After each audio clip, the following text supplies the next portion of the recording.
অনিশ্চয়তাত ৰাজ্যৰ পঞ্চায়ত নিৰ্বাচন। পঞ্চায়ত নিৰ্বাচন নপতাৰ সিদ্ধান্ত মুখ্যমন্ত্ৰীৰ। পঞ্চায়ত নিৰ্বাচনক লৈ ৰাজ্য চৰকাৰ আৰু মুখ্যমন্ত্ৰী খোৰধাৰ সমালোচনা কংগ্ৰেছৰ। বিশ্বনাথত এক সংবাদমেলত এপিচিচিৰ সভাপতি ভূপেন বৰাৰ মন্তব্য।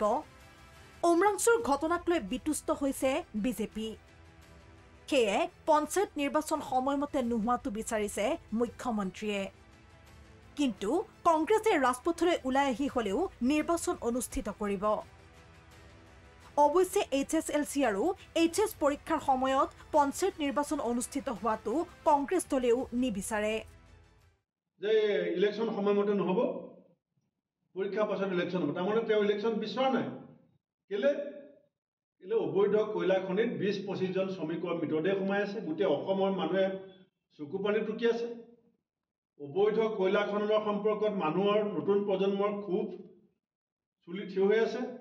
গতিকে হিমন্ত বিশ্ব শৰ্মা ডাঙৰীয়াই গম পাইছে যে জনপ্ৰিয়তা বিজেপিৰ যিধৰণে হ্ৰাস পাইছে, ধনবল বাহুবলেৰে যে পঞ্চায়ত জিকিব নোৱাৰিব, সেই ভয়ত ত্ৰস্তমান হৈ কোৰ্টৰ ভাৰ্ডিক অহা আগতেই তেওঁ ইলেকশ্যন পিছুৱাই দিয়াৰ সিদ্ধান্ত লৈছে।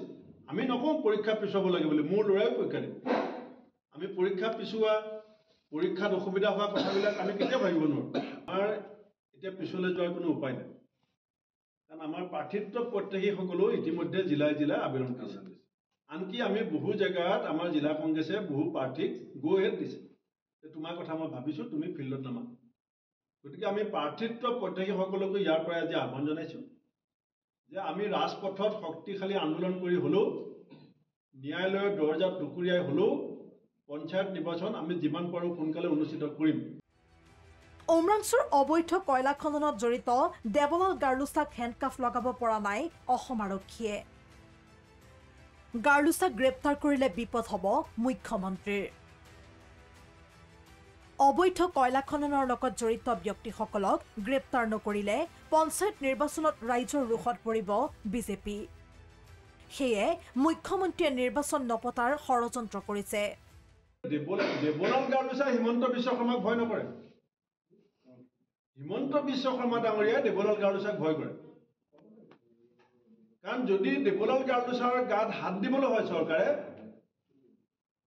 দেৱলাল গাৰ্লুছাৰ ডাঙৰীয়া তেওঁৰ পত্নীয়ে কৈ দিব লগত কোন কোন জড়িত, গতিকে চকী লৰিব। গতিকে এতিয়া দেৱলাল গাৰ্লুছাক ধৰিবলৈ গ'লে মুখ্যমন্ত্ৰী বিপদ, আৰু অবৈধ কয়লা চিণ্ডিকেটৰ এই যিবিলাক কিং পিনবিলাকক যদি নধৰে পঞ্চায়ত নিৰ্বাচনত ৰাইজৰ ৰোষত পৰা ভয়। সেইকাৰণে গোটেই ষড়যন্ত্ৰটো মুখ্যমন্ত্ৰীয়ে জানি শুনি কৰিছে। ইফালে পঞ্চায়ত নিৰ্বাচনৰ অনিশ্চয়তাক লৈ বিৰোধী দলপতি দেৱব্ৰত শইকীয়াৰ মন্তব্য।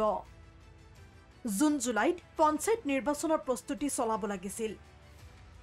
মুখ্যমন্ত্ৰীয়ে ডিচেম্বৰতে প্ৰস্তুতি কৰিছে। অসহায় বোধ কৰি পঞ্চায়ত নিৰ্বাচন নপতাৰ সিদ্ধান্ত মুখ্যমন্ত্ৰীৰ। কেৱল SOPৰ ভিত্তিত পঞ্চায়ত নিৰ্বাচন পাতিব নোৱাৰে।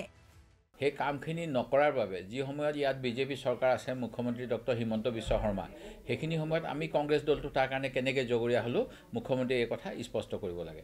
তেখেতে যিহেতু জুন 2022ত প্ৰস্তুতি নল'লে, ডিচেম্বৰ মাহত, সেই গতিকে যেতিয়া 5 বছৰীয়া কাৰ্যকাল শেষ হ'ল, তাৰ লগে লগে পঞ্চায়তৰ নিৰ্বাচন হোৱাৰ ব্যৱস্থাটো নহ'ল।